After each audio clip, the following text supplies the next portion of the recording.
Well, welcome to this video presentation. I'm going to go through the process by which you can identify the different fingerprint patterns that exist.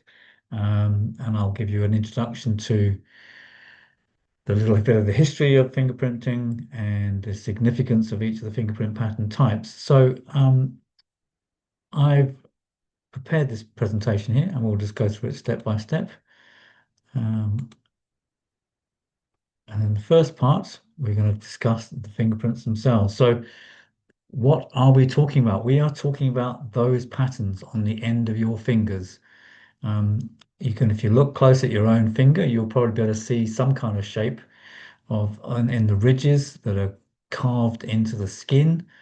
And that's what they are called. Technically, they're called dermatoglyphics, skin carvings. And if you have a good light and perhaps a magnifying glass, you'll be able to see what kind of patterns you've got on the end of your fingers as well. Now, the fingerprint patterns don't just exist on the fingers, you also have them on your toes, you also have them on the soles of your feet, and you also have them on the palms of your hands.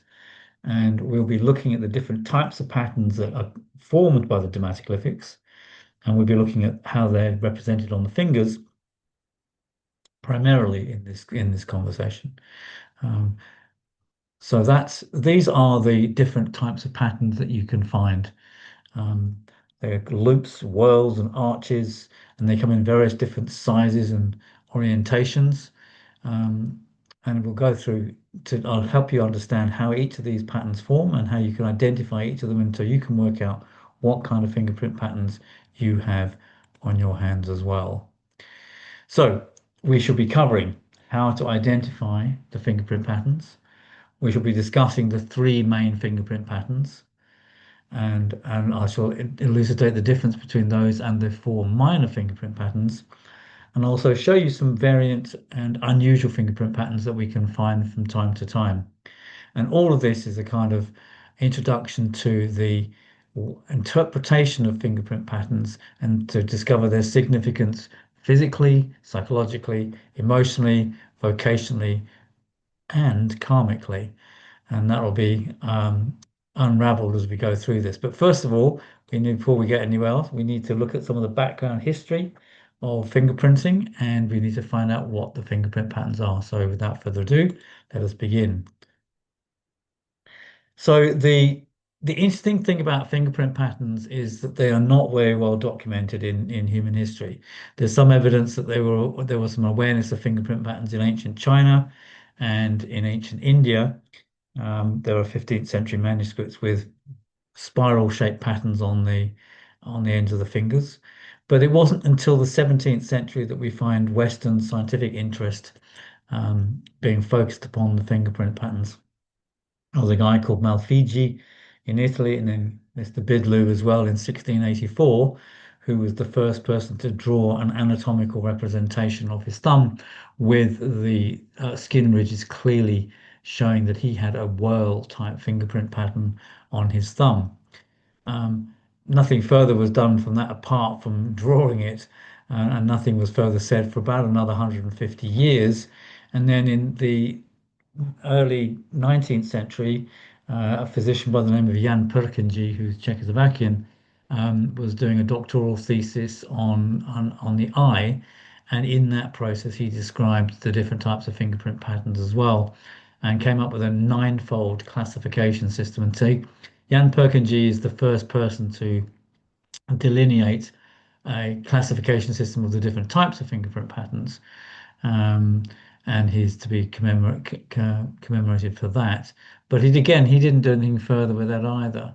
And at this stage, it wasn't even known that fingerprint patterns were unchanging. And this was only really confirmed in about 1860 onwards when William Herschel, the grandson of the William Herschel who discovered Uranus, decided to take his own handprints over a period of time and to see if the fingerprint patterns changed.